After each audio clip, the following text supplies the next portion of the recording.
Club అనమాట. అప్పుడు మేము చిన్నపిల్లలము ఈ క్లబ్లో మెంబర్స్ అనమాట. నేను కానీ శ్రీనివాస్ కానీ.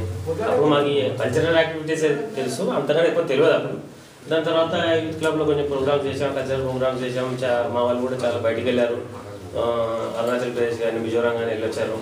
ఇంకా ఆ కాలక్రమం ఏంటంటే మేము కూడా మళ్ళీ చదువులకు మళ్ళీ బయటకు పోవడం జరిగింది. అంతలోనే ఈ క్లబ్ అనేది కూడా స్టాప్ అయిపోయింది.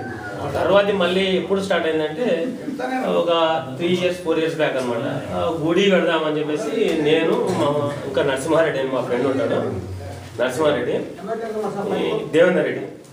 అయితే దేవేందర్ రెడ్డి మమ్మల్ని వచ్చేసి ఇట్లా గుడి కడదామని చెప్పేసి అంటే సరే వెళ్దామనేసి గుడి మళ్ళీ మన దగ్గర పని లేదు కదా అంటే సరే దానికి కాంపౌండ్ వాల్ కడదాం, గుడి అట్లే ఉండని తర్వాత కడదాం అట్లా అని సరే అని సురేచంద్ర నాయుడు గారి దగ్గరికి వెళ్ళాం. సురేచంద్ర నాయుడు గారు మాకు బాబాయ్.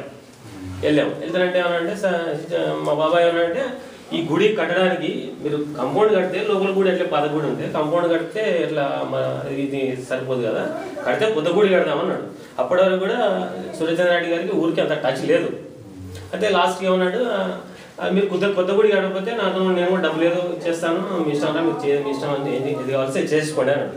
అంటే మన కొత్త గుడికి అయితే డబ్బులు అయితే కదంటే సరే ఎట్లా చేద్దాం, మీరు ఇన్ని డబ్బులు వసూలు చేయండి కడదాంలే అన్నాడు. కడదాంలే అంటే అప్పుడు ఏం చేశాడంటే ఇంకా మేము మళ్ళీ డౌట్ వచ్చేసింది, మళ్ళీ ఇంకోసారి ఎవరు డబ్బులు ఇవ్వకపోతే ఇబ్బంది అవుతాయేమో, ఊళ్ళో ఉన్న గుడి కూలగొట్టిన తర్వాత ఉన్న కూడా కూలగొట్టారు, మళ్ళీ మీరు కట్టకపోతే మళ్ళీ జనాలు తిడతారేమో అని చెప్పేసి ఇంకా సరే మళ్ళీ మీరు మీ ఇష్టం అన్నట్టు చేయండి, మరి మీరు ఎట్లా చెప్తే అట్లా వింటామని మేము చెప్పామన్నమాట.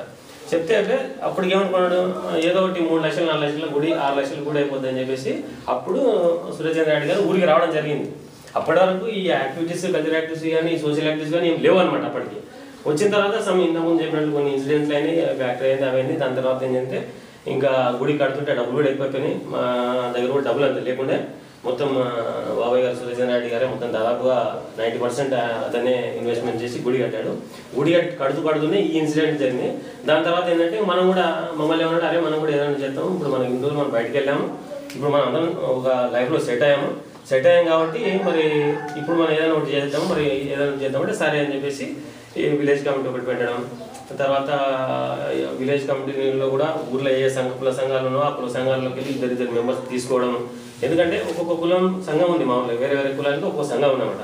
ఆ ప్రతి సంఘంలో ఇద్దరు తీసుకుంటే ఏంటంటే వాళ్ళ అభిప్రాయాలు కూడా మనతో పంచుకోవచ్చు. మనమే ఇద్దరు ముగ్గురం సొసైటీ చేస్తే మరి పక్కనే ఆలోచనల అభిప్రాయాలు కూడా మనం వినాలి కదా అని చెప్పేసి అన్ని కులాలకి ఇద్దరు తీసుకొని సభ్యులను చేసి ప్రతి మంత్ ఫస్ట్ ఆదివారం రోజు మేము తప్పనిసరిగా మేము ఇక్కడ వచ్చేసి ఈ మంత్ ఏం వర్కులు చేయాలి అని అప్పుడే రాసేసుకుంటాం, తీర్మానం రాసుకొని సంతకాలు పెట్టుకుంటాం అన్నమాట.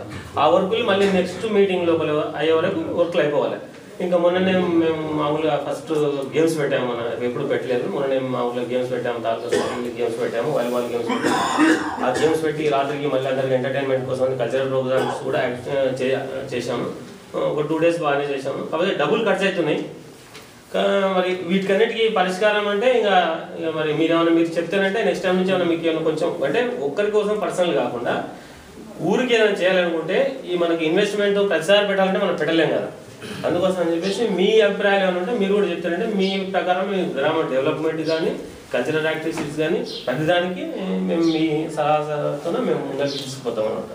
అప్పుడు మీరు ఏమైనా సాయం చేసుకుంటారు, మీరు కూడా ఏమైనా ఇట్లా పలానా ఉంటే చెప్తే మీరు ఇట్లా దీంట్లోకి వెళ్ళండి దాంట్లోకి వెళ్ళండి అని చెప్తే కూడా, ఎందుకంటే మాకు కూడా తెలియదు కదా, చెప్తే కూడా అట్లా కూడా చేసుకుంటాం. కదా తక్కువగా ఏమైనా కూడా మేము వేసి చేస్తున్నాము.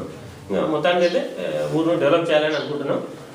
మంచి పద్ధతి మీరు కూడా మంచిగా వచ్చారు కాబట్టి మీ అభిప్రాయాలు మీ సూచనలు కూడా విన్నాం మేము. ఇంకా నెక్స్ట్ నుంచి మీరు ఏమైనా చెప్తారంటే మీరు ప్రకారం ఫాలో అవుతాం.